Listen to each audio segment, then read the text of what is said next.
30 দিনের ফুটবল যুদ্ধ একেবারে শেষ দিকে রয়েছি আমরা, কারণ ফাইনাল ম্যাচ ইউরোর ফাইনাল এবং সেখানেই মুখোমুখি হচ্ছে স্পেন ভার্সেস ইংল্যান্ড। একটা কথা রয়েছে, Berlin where dreams come true. সেই বার্লিনে কার সেই স্বপ্নটা সত্যি হবে, স্পেন নাকি ইংল্যান্ডে, সেটা নিয়ে আমরা কথা বলবো। আমাদের সাথে রয়েছেন ফুটবল কোচ সাইফুল বারী টিটু, রয়েছেন টি স্পোর্টসের রিফাত মাসুদ, এবং আমাদের সাথে এই পুরো প্রোগ্রামেরই ক্ষণে ক্ষণে কিন্তু নানা ধরনের এডিশনও আসলে থাকছে। সবার আগে আপনাকে দিয়ে শুরু করব, প্রেডিকশন, একেবারে আর্লি প্রেডিকশন। কেন ভাই, মানে শুরুটা হলো, প্রেডিকশন জানতে চাই লোকের শেষে, এত কিসের তাড়া? শুরুতে প্রেডিকশনটা জানতে চাবো। শুরুতে প্রেডিকশন জানতে বলবো না, কি করবেন না? আপনার বলতে হবে, আপনি সবসময় বলেছেন। এটা কোনো নিয়মের মধ্যে পড়ে টিটু ভাই? এটা কোনো নিয়মের মধ্যে পড়ে? ভাঙাই হচ্ছে কি, অনেক সময় নতুন নিয়ম করতে হয়, মানে একদমই পড়ে না। এবং আমি বলবো স্পেশালি স্পেন এবং ইংল্যান্ড, আপনি কিন্তু প্রেডিকশন দিতেই চান না, যার জন্য যখন প্রেডিকশনের ব্যাপার না, জিনিসটা বলে দিয়েছেন। আজকে ফাইনাল বলে যে মানে অন্য কিছু বা অন্যরকম প্রস্তুতি, যে জিনিসটা স্পেন এবং ইংল্যান্ড কেউই চাবে না। তারা বিশেষ করে স্পেন তো একদমই চাবে না। তারা চাবে যেভাবে টুর্নামেন্টে খেলে আসছে, কনভিন্সিং পারফরমেন্স, ওইটাই জাস্ট ফলো করতে, জাস্ট আনাদার গেম। বাট যখনই আমরা এই যে এইভাবে প্রেডিকশন নিতে যাচ্ছি আগে, যে একটু ডিফারেন্ট কিছু, something is there in the air, final, তো ওই জিনিসগুলি কিন্তু তখন পারফরমেন্সকে বাধাই দিবে। ট্রিট দিতে আর দারুণ সব ডিল পেতে অর্ডার প্লিজ। থ্যাংক ইউ পাও পাও। সাবলীল করবে না আমার ধারণা আর কি।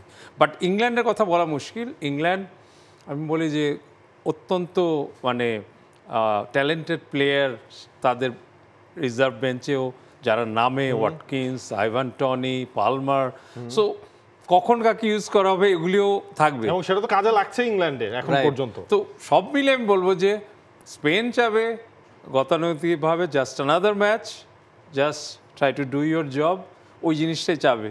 আর ইংল্যান্ড চাবে যে try to do something different. এই স্পেনের যে এই স্ট্রিকটা, এটা কোনোভাবে ডিস্টার্ব করা যায় কিনা, আমার ধারণা এটা। প্রেডিকশনের অ্যানসার দেন না, কিন্তু আপনাকে প্রেডিকশন ছাড়া আসলে ছাড়বো না, এবং সেটা আপনারা পরে বলছি। ইংল্যান্ডকে নিয়ে আমরা একটু কথা আসলে বলতে হবে। 58 বছর ধরে তারা আসলে কখনো কোনো শিরোপা জেতে না। আরো একটা ইউরো, আরো একবার তারা ফাইনালে পৌঁছে গেছে, গেলবার যেটা হয়নি, এবার কি তারা পারবে কিনা? তাদের প্রতিপক্ষ যারা সেই স্পেন, অপরাজিত এখন পর্যন্ত এবারের আসরে সবগুলো ম্যাচ তারা জিতে নিয়েছে। গ্রুপ স্টেজ, এরপর নকআউট স্টেজ, সবগুলো ম্যাচে জয়ের পর সবচেয়ে বেশি গোলও আসলে তাদের রয়েছে সেই স্পেনের। এই দু দলের কোন মোমেন্টটা ম্যাজিক্যাল মোমেন্টস আপনি মনে করেন স্পেন এবং ইংল্যান্ডের? একটাই আমার মনে হয় স্পেনের ক্ষেত্রে, সেটা হচ্ছে যে অবশ্যই লামিন ইয়ামালের যে ইকুয়ালাইজারটা ফ্রান্সের সাথে একদম শুরুতে, ওই সময়টা যদি 1-1 না করা হতো তাহলে ম্যাচটা তখন তাদের জন্য ডিফিকাল্ট হতো আমার ধারণা। আর ইংল্যান্ডের জন্য অবশ্যই সেই স্লোভাকিয়ার সাথে যে বেলিংহামের সেই ওভারহেড কিকটা, কারণ ওইটা তাদের ওই টুর্নামেন্টের অক্সিজেন সিলিন্ডার হিসেবে যদি দেখা যায় একদম ওই মুহূর্তে।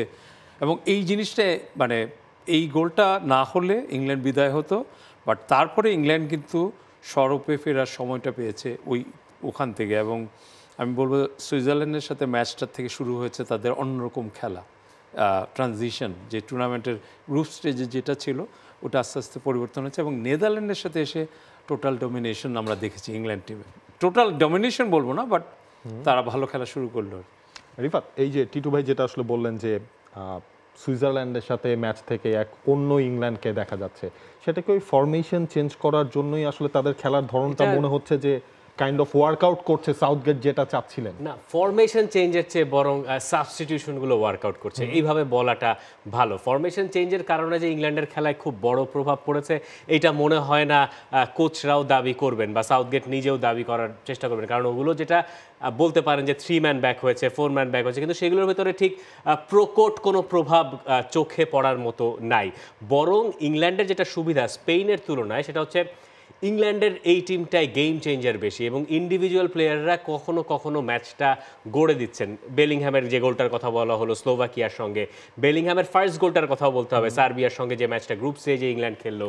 এবং ইংল্যান্ড আর স্পেনের একটা জায়গায় যদি আপনি মিল খুঁজে বের করতে বলেন এবারে টুর্নামেন্টে, তাহলে সেমিফাইনালেই মিল আছে যে দুটো দল প্রথমে গোল খেয়ে এরপরে তারা ম্যাচে ফিরেছে, এবং ওই দুটো দলই সেমিফাইনাল থেকে ফাইনালে উতরে গেছে। For more updates, subscribe to our YouTube channel and click on the bell icon.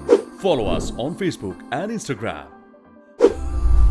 Download T-Sports app to enjoy exciting games and highlights. Visit tsports.com.